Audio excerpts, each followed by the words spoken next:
I want to talk about the root of human suffering. And when I mean by human suffering, the suffering starts from emotional field. It starts in the mind first. If it's intensified for a longer period of time, it eventually gets converted into physical suffering.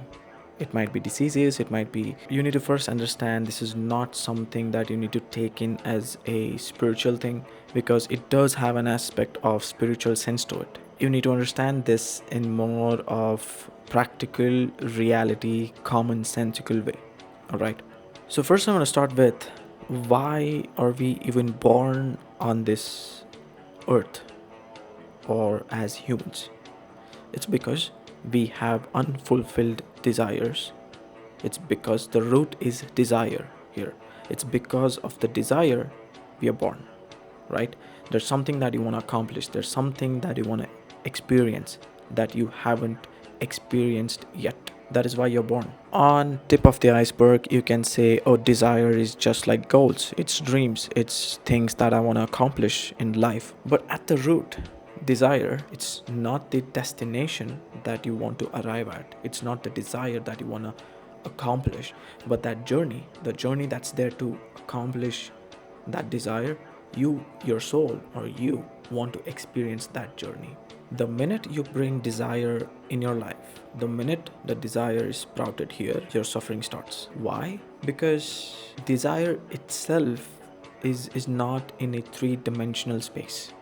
If you had to put it like x and y axis, it's not in three-dimensional space. Desire itself is in your head.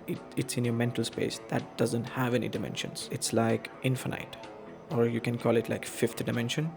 I don't know, like, I don't know the terminology, but it's like it's out there in the space. Imagine your desire being in a space, right? In order for that desire to manifest in this three-dimensional world, it requires, or it needs to abide by the laws of this three-dimensional world. And I want to introduce Saturn here. Saturn literally is the planet that governs our three-dimensional space.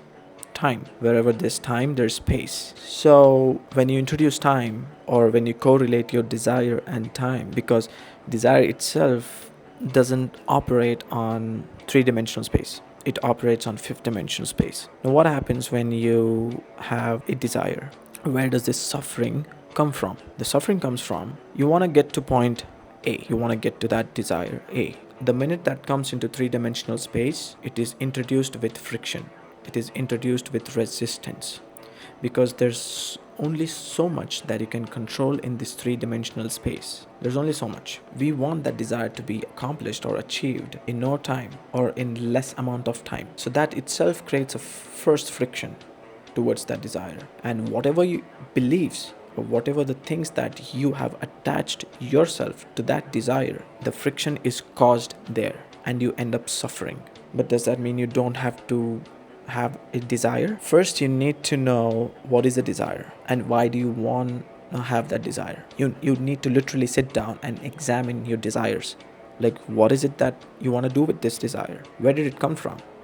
Where did you inherit it for the first time in your life? Once you dissect this desire, now you introduce a timeline to it. I want to get to point B. I'm at point A. You need to plan out a structured plan in order to get to that B. You can't just be, or, daydreaming about, oh, I'll get there eventually. Oh, it's gonna fall from the sky. No, because if you keep on daydreaming about your desire, the suffering starts, right? You need to take action towards that desire. But first, you need to make yourself clear. No one else. First, you need to make yourself super clear about why do you want to achieve this desire in the first place. Now, when I say figuring out where did this desire come from, there's also another aspect to it. Look, today in this current times, we live in a world which is full of noise and which is full of distractions, right? We all can agree on that. So most of our desires are born from the place of noise. It's not from the place of signal or from the place of clarity. You need to understand that. The minute you still your mind just enough,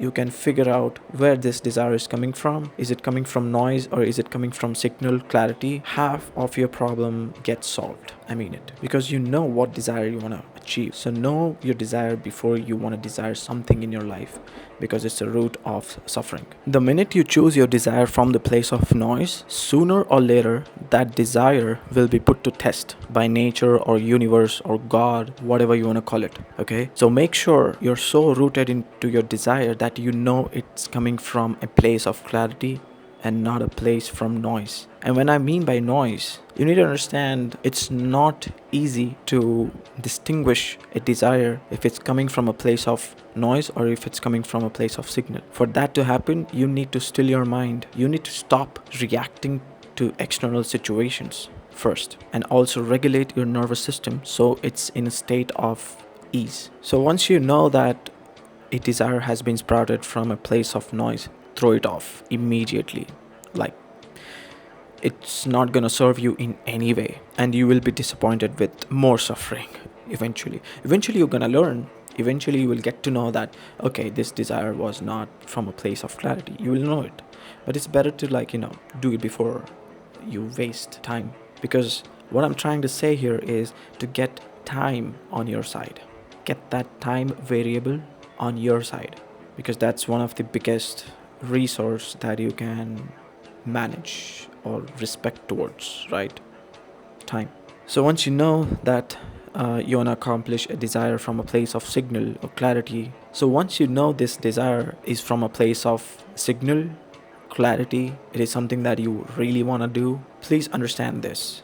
No desire, even if it's coming from signal, can be achieved without patience, consistency, and discipline. Again, Saturn, laws of 3 dimensions: patience, consistency, discipline. So this graph, where you want to reach from point A to point B, that is the test of the desire that you have.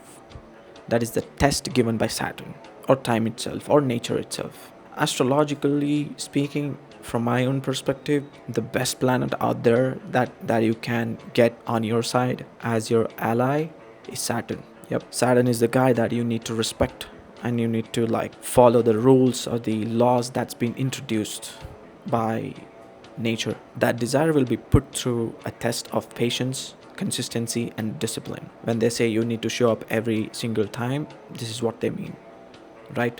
My point being, please don't chase something that you didn't even want it in the first place. My point of this whole video is, don't get yourself lost chasing a desire that you didn't even choose. If you choose a desire based on impulse or based off instant inspiration or motivation, know that it's coming from a place of noise. But if that same desire presents to you every single time that you come across it, and there's like unexplainable, or I don't know what they call it, but there's like a strong gut feeling that you want to do it, that there's a line between a gut feeling and an impulse. So that's one of the things that you can know, okay, this is coming from noise, and this is coming from a place of clarity. But in order to manifest that desire that's in the 5th dimension, and to bring it and to manifest it in 3-dimensional world, it needs to go through a test of patience, consistency, and discipline.